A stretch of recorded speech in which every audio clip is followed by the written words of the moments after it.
বলি আর শ্যামলি, এক্ষুনি বৃষ্টি নামলো বলে। চল চল চল, হেই হেই হুস, হাট হাট, হিস, চল চল চল চল চল চল, হিস,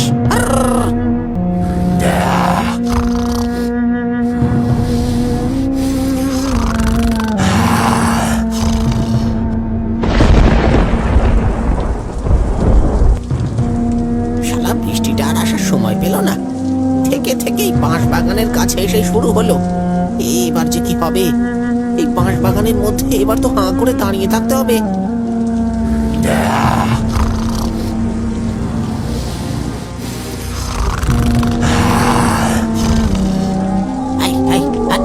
চল চল চল চল চল চল,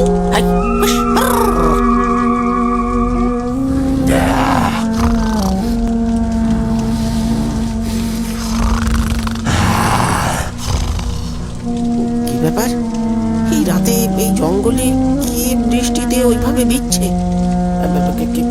কে গো, কে এই বৃষ্টির মধ্যে ভিজছো? কে গো তুমি?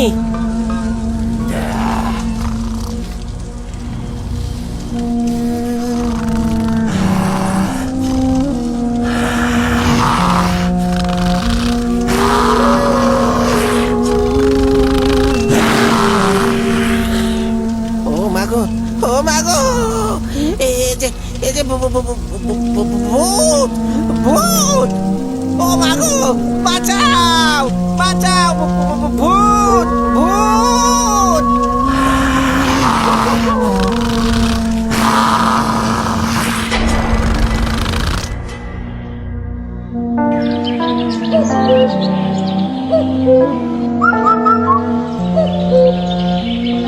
সবজি লাগবে?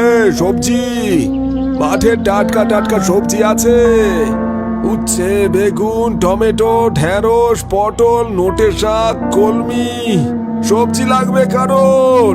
টাটকা টাটকা সবজি আছে।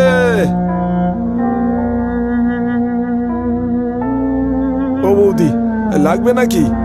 লাগবে তো, আছে নাকি? কি লাগবে বলো, আমি এক্ষুনি বার করে দিচ্ছি। ঢেঁড়স কত করে? ঢেঁড়স 220 টাকা, পটল 215 টাকা। আর কি দেবো বৌদি? আমায় 250 ঢেঁড়স দাও। এই নাও। আর কিছু নেবে না? 2 আটি শাক দিই, 5 টাকা গো, 5 টাকা মাত্র। দিয়ে দাও তাহলে। শহরের থেকে অনেক দূরে ইচ্ছামতি নদীর চরে গড়ে উঠেছে এক ছোট্ট গ্রাম, যার নাম কুসুমডিঙি। শহরের একদম আদব কায়দা নেই বললে ভুল হবে, কিন্তু অতটা উন্নত নয় এই গ্রাম। লোকজন, বাড়িঘর অনেক কম, তাই দোকানদানির সংখ্যা কম হলেও সকাল সন্ধ্যায় এসে ভিড় জমায় সকলে। বিশেষ করে এই মন্টুর মুদিখানা কম চপের দোকানে। সকাল থেকে আকাশের মুখ ভার, বিকাল গড়িয়ে সন্ধে নেমেছে। ঝাল ঝাল আলুর গরম গরম চপে কামড় দিতে ব্যস্ত সকলে। বিপিন বলল, আরে যাই বলো, এই মন্টুর হাতে ঝাল ঝাল গরম চপে কামড় না দিলে দিনটা যেন শেষ হয় না। যা বলেছিস বিপিন, ঝাল ঝাল গরম চপে কামড় দিতে যা ভালো লাগছে না। দেখলি দেখলি, আকাশটা আবার কেমন মেঘ করে এলো। মনে হচ্ছে এক্ষুনি বৃষ্টি নামবে। আজ মাসের 4 তারিখ, এখন থেকেই এমন রোজ রোজ জল হলে চাষবাস করবো কিভাবে? আরে হ্যাঁ গো খুড়ো, আমিও তো শুরু করে দিয়েছি রোয়া। বাজারে যা সারের দাম, বাবা! যদি এবারে চাষটা ভালো হয় তাহলে আমরা সাধারণ মানুষদের মুখে একটু হলেও হাসি ফুটবে, কি বলো? গ্রামের লোকজন এমনই হয়, কাজের আগে সকালে আর কাজের পরে বিকেলে একটা নির্দিষ্ট জায়গায় বসে তারা গল্প গুজব করে। সাথে যদি খাবার থাকে তখন তো পুরোই জমে যায়। বর্ষাকাল, ঝিরঝির করে বৃষ্টি পড়তে শুরু করেছে। চারিদিকে কোলা ব্যাঙগুলো বর্ষার জল পেয়ে আনন্দে চিৎকার করছে। থেকে থেকে দমকা হাওয়া আর বিদ্যুৎ চমকাচ্ছে। দোকানের পিছনে তালগাছের মাথায় খড়খড় করে একটা বিদ্যুৎ চমকাল, আর সাথে সাথে কারেন্ট চলে গেল। চারিদিক ঘুটঘুটে অন্ধকার হয়ে উঠল। মন্টু, একটা আলোর ব্যবস্থা কর, নাকি এই অন্ধকারে ভূতের মতো বসে থাকবো বলতো? হয়ে গেছে।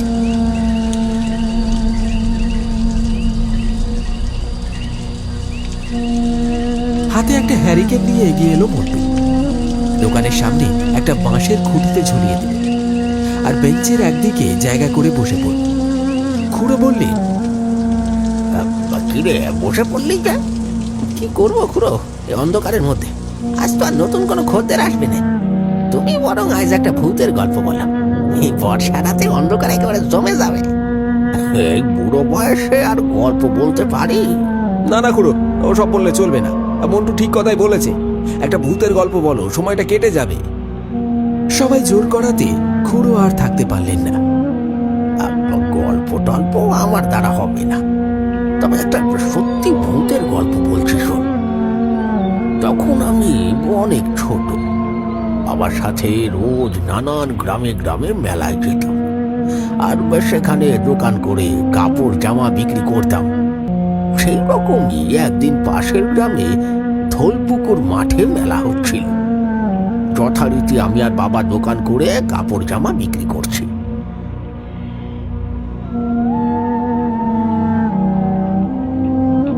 এনে সব গুছিয়ে নে, রাত হচ্ছে, অনেকটা রাস্তা যেতে হবে। হ্যাঁ হ্যাঁ বাবা, এই যে হয়ে গেছে, তুমি গরুর গাড়িটা নিয়ে আসো, আমি এগুলো গুছিয়ে দিচ্ছি।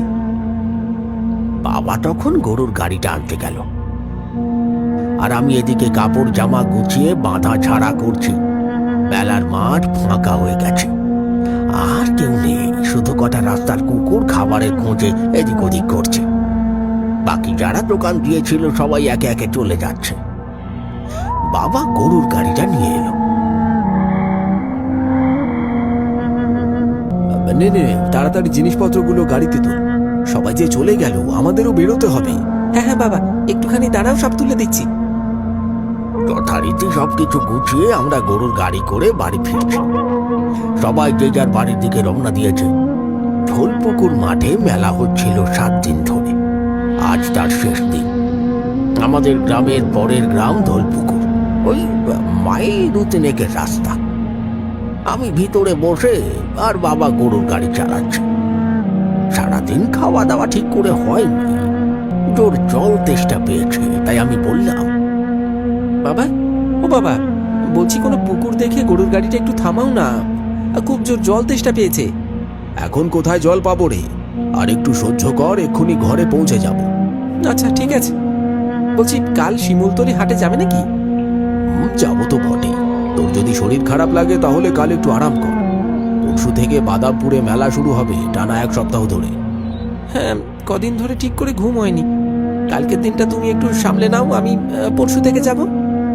তারপর আমরা ফাঁকা রাস্তা দিয়ে বাড়ি ফিরছি। কোনো জনপ্রাণী নেই। মাঝে মাঝে তাল গাছগুলো মাথা উঁচু করে দাঁড়িয়ে আছে, দুপাশে বাঁশ গাছের সারি। কাটা বেশ ছমছম করছে। রাত বেশ হয়েছে। রাত জাগা পাখির ডাকে মাঝে মাঝে সারা শরীর কাঁটা দিয়ে উঠছে। ব্যবসা গরম, বসে বসে ঘেমে স্নান করে যাচ্ছি। কিন্তু হঠাৎ গরুর গাড়িটা যত বাঁশ বাগানের ভিতর প্রবেশ করছে, তুই যেন ঠান্ডা লাগতে শুরু করছে। হঠাৎ করে পরিবেশ যেন তার রূপ বদল করেছে। আমি বাবাকে বললাম, বাবা, বলছি হঠাৎ করে এমন ঠান্ডা লাগছে কেন? শক্ত করে ধরে বস, আমি গরুগুলোকে আরো জোরে ছোটাচ্ছি, জায়গাটা ভালো না। বাবা আর কোনো কথা বললেন না। গরুগুলো যেন বুঝতে পেরেছে জায়গাটা খারাপ, তারা ইচ্ছে করে জোরে ছুটতে শুরু করেছে। আমি ভিতরে বসে ভয় কাঁপছি। গরুগুলো যেন ছুটছে, কোথায় কিছু বলা নেই কওয়া নেই, কিন্তু হঠাৎ করেই গরুগুলো থমকে দাঁড়িয়ে পড়ল। কি হলো বাবা, এমন করে দাঁড়িয়ে পড়লে কেন?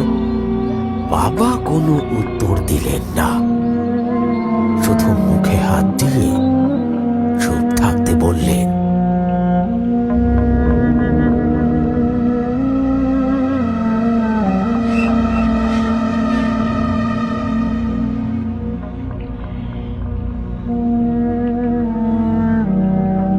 কি কখনো চুপ করলে কেন? তারপর কি হলো বলো, কি দেখলে তুমি? আরে দাঁড়া দাঁড়া, এত ধরফর করলে হয়? আমাকেও তো একটু জিরোতে দে। নাও নাও খুড়ো, তাড়াতাড়ি গল্পটা বলো, না হলে গল্পের রেশটা কেটে যাবে। তারপর কি দেখলে? বাবা মুখে হাত দিয়ে দেখালেন কেউ একজন একটা তাল গাছের গোড়ায় চার পায়ে বসে আছে, আর মাটিতে পড়ে আছে একটা ছাগলের মাথা। এক হাত জিভ বার করে চেটে চেটে খাচ্ছে তাজা রক্ত।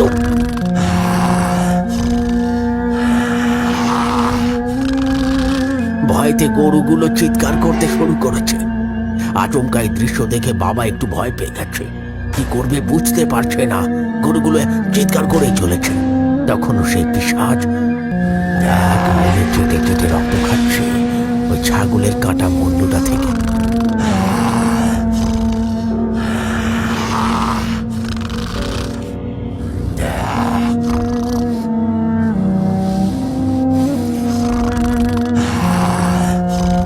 হঠাৎ তার নজর পড়ল আমাদের ওপর।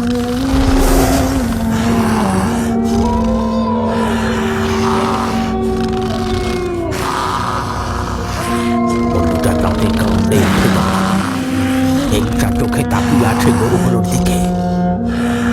গরুগুলো ভয়ে দড়ি ছিঁড়ে পালানোর উপক্রম করছে। প্রতীক সুবিধা নয় দেখে বাবা ফিসফিস করে বলল, এই একটা কাপড় বার করে দে তাড়াতাড়ি, দেরি করিস না, হাতে সময় কম। গ্রামের লোক বলা বলি করে ওই বাগানে নাকি এক পিশাচ থাকে। সুযোগ পেলে গ্রামে ঢুকে হাঁস, মুরগি, ছাগল, গরু তুলে নিয়ে যায় আর কাঁচা চিবিয়ে খায়। কয়েকজন বাদে তেমন কেউ সেই পিশাচকে আজ পর্যন্ত চোখে দেখেনি। সেই পিশাচ কটমট করে দেখছে আমাদের দিকে।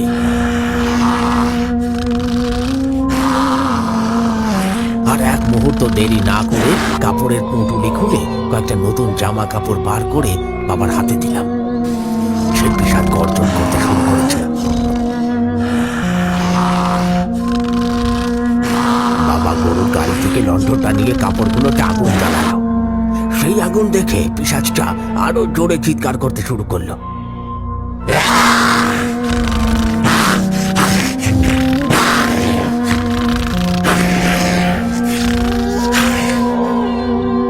দেখে বোঝা যাচ্ছে পিশাচটা ভয় পেয়েছে আগুন দেখে।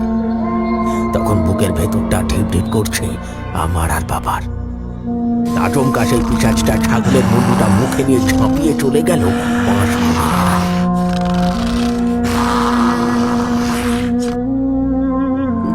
তারপর খুড়ো ওই পিশাচটা কিছু ক্ষতি করার চেষ্টা করেনি? হয়তো চেষ্টা করতো, কিন্তু আগুন দেখে সেই পিশাচ সেদিন ভয় পেয়েছিল, তাই হয়তো আমরা সেই যাত্রায় বেঁচে গেছিলাম। তারপর থেকে একটা জিনিস বুঝতে পেরেছিলাম যে সঙ্গে আগুন থাকলে ভূত, প্রেত, পিশাচ কেউ কাছে ঘেঁষতে পারে না। তাহলে তো খুড়ো আগুন নিয়ে রাত বিরেতে শ্মশান মশানে ঘোরা কোনো ব্যাপার নয়। না না, ওটি একদম করতে যাস না। সব ভূত প্রেত কিন্তু আগুনে ভয় পায় না, তখন কিন্তু প্রাণে মারা পড়বি। তাই সাবধান, ভূত প্রেত নিয়ে একদম ছেলে খেলা নয়। চল চল, অনেক রাত হয়েছে, অনেক গল্প হয়েছে, এবার যে যার বাড়ির দিকে চল।